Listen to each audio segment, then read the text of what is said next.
Do you have really sensitive ears? When you put something on, do you just immediately feel like your ears are on fire? Well then, you probably know this, but it took me quite a long time to figure this out for myself, that you have a nickel allergy. In today's video, I'm going to go over a few basics about nickel, as well as hypoallergenic metals that you could turn to if you do have a sensitivity to nickel, because there's a lot of it.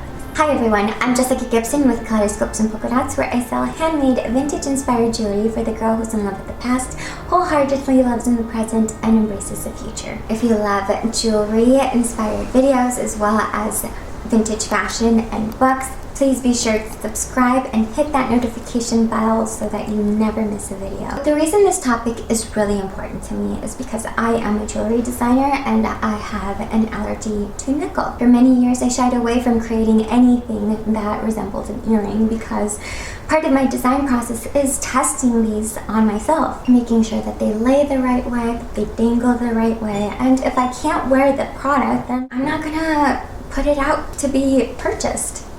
I'm not going to sell something that I don't truly believe in. I mean, who would, right? Nobody. That is why I endeavored on researching all the different options that I could turn to as a jewelry designer, especially one that has a very limited budget. First, let's talk about nickel. According to the Agency of Toxic Substance and Disease Registry, 10 to 20% of the population suffers with a nickel allergy.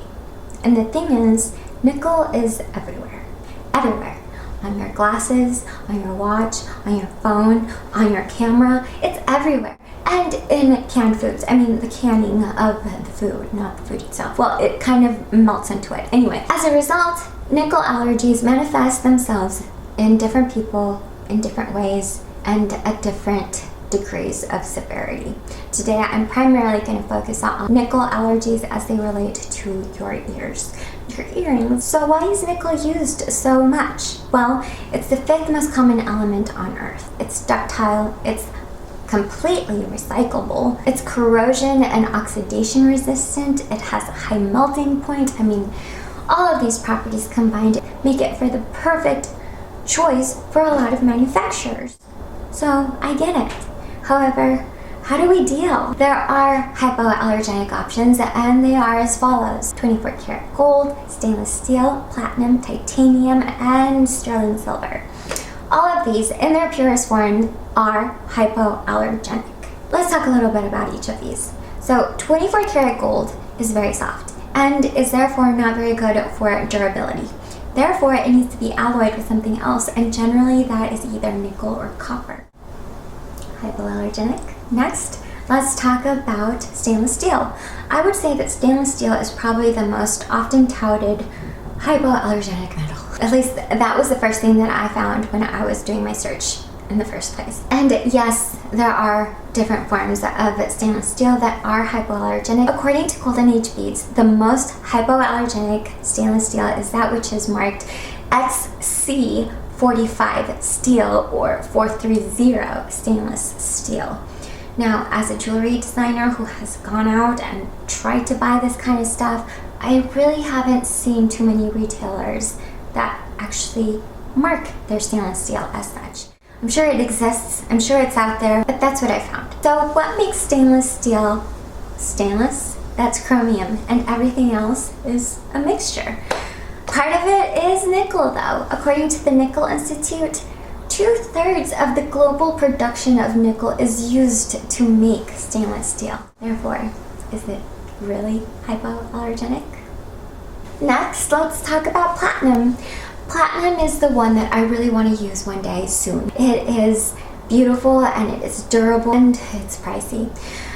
Platinum is really rare. It's 15 times more rare than gold, and therefore it's more expensive, of course. But when used in its purest form, it's used up to 95% pure, whereas gold is only used about 75% pure, which huge difference, especially for those of us who have this allergy. Next, let's talk about titanium. Titanium is commonly referred to as hypoallergenic for a number of reasons, but the terminology that we want to focus on is how it's designated, because again, it's mixed in with other things, and The more pure, the better, and the purest form that I found it is commercially pure grade 2 titanium, which is 98.99% pure. That is just magical and everything. Finally, let's talk about sterling silver.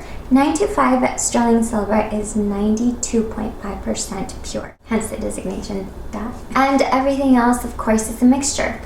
A mixture of, you guessed it, among others, nickel, silicone, platinum, titanium. It could be a number of different things, and altogether, yes, it could be hypoallergenic. However, you just don't know unless you know what's all in that mixture. That's why sterling silver also gave me quite a reaction a number of times. Does all of this make you frustrated? Because it does me, especially as somebody who suffers with this and is trying to create beautiful jewelry that everybody could enjoy. I want everybody to wear them without feeling frustrated. So how am I dealing with this? Knowing that, one, a lot of the things that I have purchased don't have any of the designations that are recommended, and two, that the term hypoallergenic metal is really misleading, at least to me, because of all the possibilities that could be inside of that alloy. How am I being transparent? Well, I created a blog post and now I'm creating this video because I really hope if they are one of that 10 or 20% of the population, that they know that I am taking that into consideration. I have found a few stainless steel hooks that I stand by, that I love.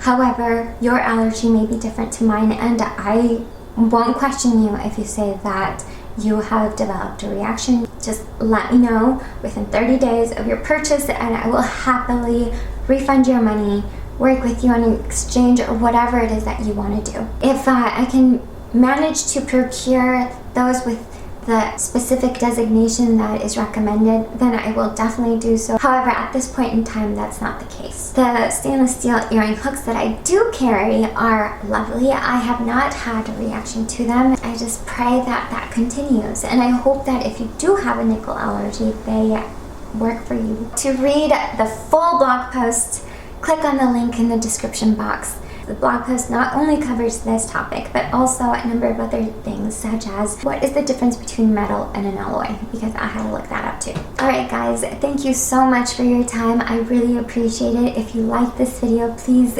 give me a thumbs up, subscribe, hit that notification bell, and I will talk to you very soon. Bye.